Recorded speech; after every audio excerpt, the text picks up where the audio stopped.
When I stumbled across the DVDs, I wasn't snooping, let's get that clear. If you're thinking of me as some paranoid husband rummaging through his wife's belongings, you're wrong. I was organizing the closet in our guest bedroom because Vanessa had been nagging me for weeks. Too much clutter, she'd said with that dismissive wave of her hand. So there I was, knee-deep in forgotten junk, cursing under my breath, when I noticed the shoebox tucked behind a pile of winter coats. It was nothing special at first glance, just a beat-up Nike box, the kind you'd toss out without a second thought. But when I opened it, a chill clawed its way down my spine. Inside were DVDs, dozens of them, each labeled in neat black marker, with names that sent my pulse skyrocketing: Eric Neighbor, Dave, Jim, Amy, best friend, and for some reason that sent my mind spiraling, Spot Dog. My hands shook as I picked one up. It didn't feel real, like some sick joke Vanessa might play, but she wasn't the type for practical jokes. No, Vanessa was the picture of sophistication, meticulous in her work as a paralegal, quick to correct grammar at dinner parties, and unfailingly proper in public. A woman who I thought wouldn't know how to spell scandal, let alone partake in one. I closed the box and stared at it for what felt like hours. My first instinct was to confront her immediately, but something stopped me in gnawing curiosity. What the hell was on those DVDs? That night, after Vanessa had gone to bed, I crept into the living room. My heart was pounding so hard I thought it might wake her. I shoved the first disc into the player. The TV screen flickered, and my stomach clenched as the footage began. It wasn't what I expected. I had braced myself for something risky, maybe Vanessa in compromising positions, indulging in some secret affair. But the reality was stranger, more sinister. The first DVD featured Eric, our overly friendly neighbor, shirtless and laughing in our backyard. It was filmed from an odd angle, almost voyeuristic. Then the camera turned, and there was Vanessa, behind the lens, giggling softly. It was unsettling, not erotic, not innocent, but something that didn't sit right. The second disc was even more unnerving. Dave, the guy I occasionally sparred with at the gym, was filmed mid-workout, sweaty and oblivious. The camera zoomed in on him for far too long, lingering on his strained expressions. Again, Vanessa's faint laugh accompanied the footage, chilling me to the core. Disc after disc revealed a pattern. People we knew, unaware they were being filmed, caught in private or vulnerable moments. Amy's DVD showed her crying on her couch, clutching a wine glass. Another featured a co-worker of mine, Tom, fixing his tie in a bathroom. But then I reached the one labeled Spot. My hands were slick with sweat as I pushed it into the player. The screen stayed black for a moment before flickering to life. At first it seemed harmless, just our neighbor's golden retriever wagging its tail in their backyard. But then the camera tilted and I saw Vanessa crouching, holding out a raw steak. Spot hesitated before inching closer. What happened next made my stomach churn. Vanessa didn't just feed Spot. She petted him, spoke in hushed tones I couldn't make out, and then did something I'll never be able to erase from my memory. She pulled out a needle and injected the dog with something. Spot whimpered and collapsed moments later. Vanessa calmly collected the steak and left, leaving the lifeless body behind. I stopped the DVD, bile rising in my throat. What the hell was this? Vanessa had always seemed distant with animals, never showing any particular fondness for them. But this was psychotic. My mind reeled as I tried to piece it together, the secret recordings, the eerie behavior, the utter lack of remorse. I thought it couldn't get worse. The final DVD wasn't labeled with a name. It simply said, "For you." My fingers trembled as I loaded it. This one was different. Vanessa was in front of the camera now, staring directly at me. She looked calm, almost smug. "Hi, darling," she said, her voice smooth as silk. "If you've made it this far, I guess you couldn't resist. Curiosity is such a dangerous thing, isn't it?" She smiled, and it wasn't her usual polite smile. This one was predatory. "I know you think you know me, but you don't." "Not really. You're predictable, though, which is why I'm recording this. You'll watch every last one, won't you? You'll dig and dig, trying to find some grand revelation. And by the time you do, it'll already be too late." The screen cut to black. I didn't sleep that night. By dawn, I'd packed a bag and gone to a lawyer's office. Over the next week, I had the DVDs catalogued, copied and stored as evidence. When I confronted Vanessa, her reaction was chilling. She didn't deny anything. She didn't even look surprised. Did you like my collection, she asked, sipping her coffee as if we were talking about the weather. Some of my best work. I filed for divorce the same day and sued her for emotional damages, citing the recordings as evidence of her mental instability and invasion of privacy. The lawyer said it was an uphill battle, but I didn't care. I wasn't going to let her walk away unscathed. The $1 million suit was as much about principle as it was about ruining her. But as I sit here months later, staring at the empty side of the bed, I wonder if I'll ever truly escape her.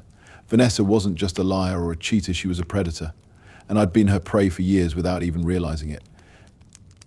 I still hear her voice sometimes, echoing in my head. Curiosity is such a dangerous thing. The court battle was supposed to be my redemption, my moment to expose Vanessa for the monster she truly was. I had the DVDs. I had her chilling confession on tape.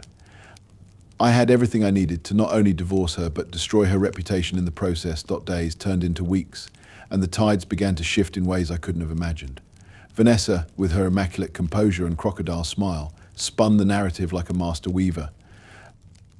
My husband, she said on the stand, her voice trembling just enough to convince the jury, has always been paranoid, controlling. This is just his latest delusion. She had evidence fabricated but damning nonetheless. Emails I had supposedly sent to her co-workers accusing them of affairs. A fake therapist note claiming I had once threatened her during an argument. And the DVDs. Her lawyer flipped the script effortlessly. It's obvious these were tampered with, Your Honor. My client is clearly the victim of an elaborate, obsessive smear campaign. I felt the ground beneath me crumble. She had anticipated everything. The jury ate up her performance like gospel. My lawyer, a bulldog in his own right, pushed back hard. But Vanessa didn't crack. She leaned into every question, painting herself as the victim of my so-called paranoia and emotional abuse. The verdict? She walked away with the house, half my savings, and the sympathy of everyone in that courtroom. I was left with nothing but a few boxes of clothes and a suffocating rage that burned in my chest like acid. Months passed, but the bitterness didn't fade. I moved into a dingy apartment downtown, working double shifts just to keep afloat. Everywhere I went, I felt eyes on me whispering, judging. Vanessa's story had spread like wildfire. Friends, co-workers, even my own family started pulling away. The worst part, I couldn't let go of the DVDs. I watched them obsessively, trying to find some new angle, some hidden clue I had missed. But each viewing only deepened my despair. Vanessa had outplayed me at every turn. Then, one night, the despair turned into something else. It turned into fury. I knew where she lived, my old house. She'd remodeled it, of course. The bright blue door I had painted myself was now a soulless grey. The garden we had tended together was overrun with expensive but lifeless landscaping. And there she was, sitting on the porch with a glass of wine, laughing with someone I didn't recognize. A man. My hands clenched into fists. All those nights of smiling, lying, gaslighting, and she was already moving on like I had never even existed. Something inside me snapped. The first confrontation came 2 weeks later. I waited until her new lover, a tall, smug-looking guy named Lucas, was leaving for the night. I followed him to his car and stepped out of the shadows just as he unlocked the door. "Lucas, is it?" I asked, my voice low and calm. He froze, then turned to face me. "Who the hell are you?" "Just someone who thought you should know the truth about Vanessa," I said. Lucas frowned. "What are you talking about?" I pulled a single DVD from my pocket, the one labeled Lucas that I had found on her desk just days before. "Watch this," I said, shoving it into his hands. "Then we'll talk." I didn't wait for his response. I walked away, my pulse pounding with satisfaction. If Vanessa thought she could move on unscathed, she was about to learn otherwise. A week later, Lucas showed up at my apartment. He looked like he hadn't slept in days. "You were right," he said, his voice shaking. She filmed me. She's insane." I nodded grimly. "Now you see what I've been dealing with. She's dangerous." She tried to convince me I was imagining things when I confronted her. He said, his face pale. "I don't even know what's real anymore." For the first time in months, I felt a spark of vindication. But it wasn't enough. Not yet. The night I decided to confront Vanessa directly, I came prepared. I knew she wouldn't go down without a fight. I waited until she was alone, sitting in the living room with her glass of wine. I didn't bother with the doorbell. I let myself in with the spare key she had forgotten to change. She didn't hear me until I was standing in the doorway. When she saw me, her smile faltered. "Well, well," she said, setting her glass down. "Look who finally grew a spine." "You ruined my life," I said, my voice shaking with rage. "You lied to everyone. And for what? Your sick little games." She shrugged, unbothered. "Oh, please, don't act like you're some innocent victim. You were always so predictable. So boring. You should thank me for spicing things up." That was it. I lunged at her, grabbing the wine glass and hurling it across the room. It shattered against the wall, red liquid dripping like blood. Vanessa stood her ground, her eyes flashing with fury. "You think this is going to fix anything?" she spat, shoving me back. "You're pathetic." The fight escalated quickly. She was smaller than me, but she fought like a cornered animal, kicking, scratching, clawing at my face. I didn't care. Years of pent-up anger and betrayal boiled over, and I slammed her against the wall. "You don't get to win," I snarled, my hand tightening around her wrist. But she just laughed, even as her lips split and blood trickled down her chin. "You'll never beat me," she hissed. "Even now, you're exactly where I want you." That was when I noticed the security camera in the corner, its red light blinking steadily. She'd been recording the whole thing. By the time the police arrived, Vanessa was sobbing on the floor, cradling her arm like I had broken it. The officers didn't care about my side of the story. All they saw was a man who had broken into his ex-wife's house and attacked her. Vanessa smiled at me as they dragged me away, her face streaked with fake tears. "You're right," she whispered as I was shoved into the squad car. Curiosity is a dangerous thing. Revenge wasn't an impulse anymore. It became a purpose, a cold, calculated plan that consumed every waking moment. Sitting in my cell, the days dragged into weeks, and the world outside moved on without me. Vanessa, as expected, played the victim perfectly. Her crocodile tears splashed across local news outlets painted Vanessa as a survivor of abuse. That's what they called her. Meanwhile, I became the villain in her perfectly spun narrative. But prison did something unexpected. It sharpened me. Stripped of everything, I found clarity. Vanessa thought she'd buried me, but she didn't understand what she'd created in the process. The moment I was released on bail, I vanished. I didn't go home. I had no home. I had no friends, no allies. What I did have was desperation and an unrelenting hatred for Vanessa. That was enough. For months I moved in the shadows, cashing in every favor and selling what little I had left. I needed money, information, and tools. A few questionable deals later, I had a stack of fake IDs, burner phones, and a laptop loaded with everything I needed to start tearing her world apart. Step 1, dismantle her reputation. Vanessa thrived on appearances, her polished career, her pristine social circle, her carefully curated lies. Hacking into her emails and social media accounts wasn't hard. She used the same password for everything, Spot 123. A sick joke, no doubt. What I found buried in her inbox was a goldmine correspondence with her law firm detailing shady financial dealings, explicit emails with Lucas sent while she was still married to me, and even a conversation with an underground contact who specialized in forging legal documents. I leaked everything. An anonymous email to her boss with screenshots of her embezzlement scheme, a package to the Bar Association detailing her unethical conduct. Within weeks, she was fired, disbarred, and facing a federal investigation. Her polished reputation crumbled like ash in the wind, but that was just the appetizer. Vanessa had a way of controlling people, manipulating them like chess pieces. It wasn't enough to ruin her career. I wanted to destroy the foundation of power she'd built. I started targeting her inner circle, the co-workers who vouched for her during the trial. I mailed them copies of the DVDs featuring Vanessa secretly filming them without their knowledge. Amy, her so-called best friend. I sent her a video clip of Vanessa mocking her weight and calling her a pathetic drunk. One by one, her allies turned on her, distancing themselves like rats fleeing a sinking ship. Vanessa's new boyfriend, Lucas, was next. He thought he'd escaped my wrath, but I wasn't done with him. I sent him an unmarked package containing a single DVD. This time, it wasn't just voyeurism. I pieced together old recordings, splicing them to make Vanessa admit to unspeakable things. Lucas couldn't tell what was real or fake. He left her that same night, blocking her number and disappearing without a word. By now, Vanessa must have realized someone was pulling the strings. I imagined her sitting in our old house, seething, her perfect facade cracking under the pressure. But I wasn't finished. The final blow had to be nuclear. I reached out to her underground contact, the one she'd used for forged documents posing as Vanessa.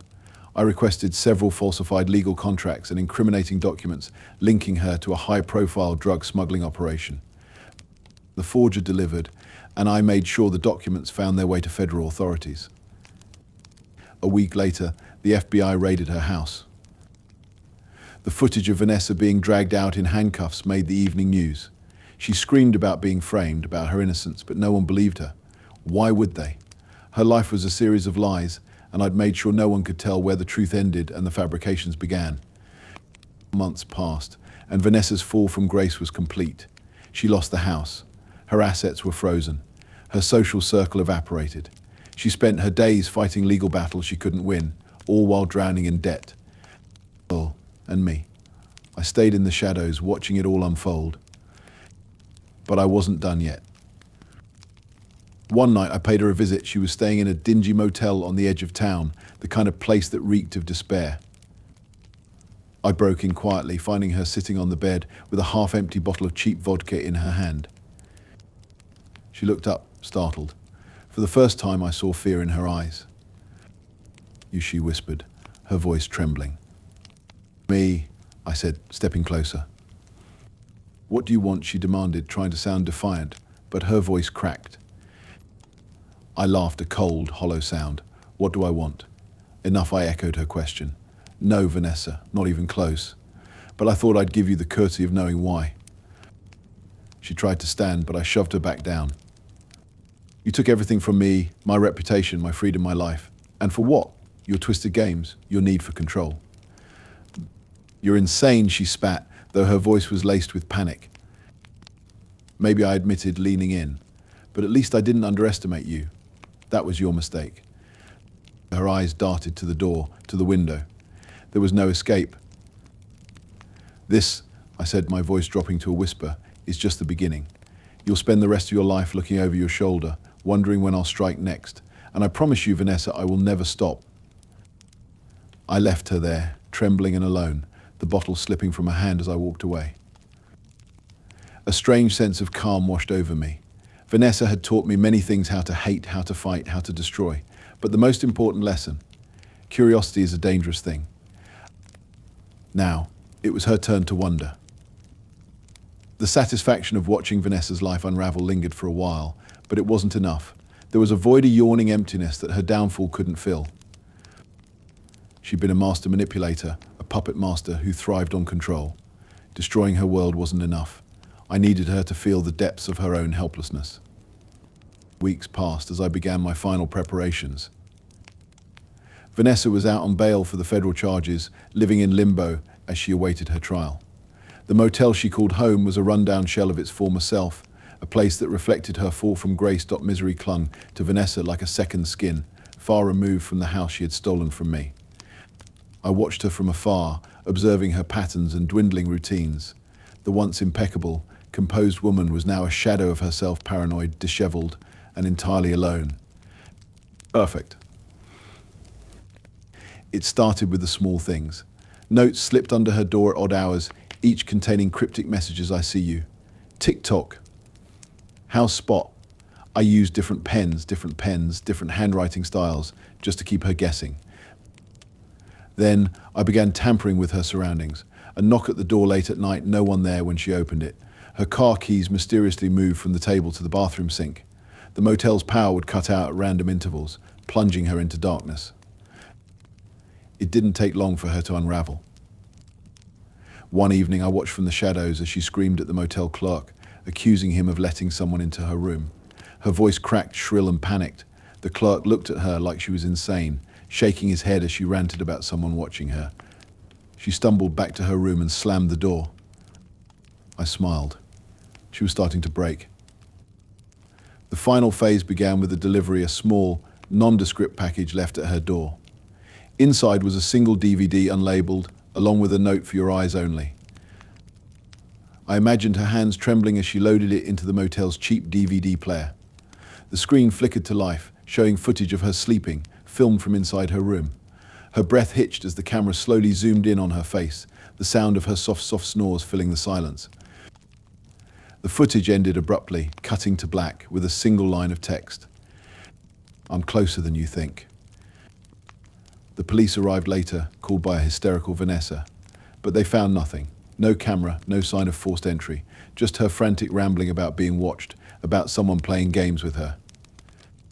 They didn't believe her. Why would they? She was the woman with a history of manipulating evidence, after all. Her paranoia became public knowledge. Even the few people who might have sympathized with her began to distance themselves. She was toxic a liability, and she knew it. The final confrontation came one stormy night. Lightning cracked across the sky, rain battering the motel's thin walls. I let myself in quietly, closing the door behind me with a soft click. Vanessa was sitting on the edge of the bed, her head in her hands, a half-empty pill bottle next to her. She didn't notice me at first, too lost in her spiraling despair. When she finally looked up and saw me, she froze. "You," she whispered, her voice raw and hoarse. "Me," I replied, stepping closer, my shadow looming over her. "Why won't you leave me alone?"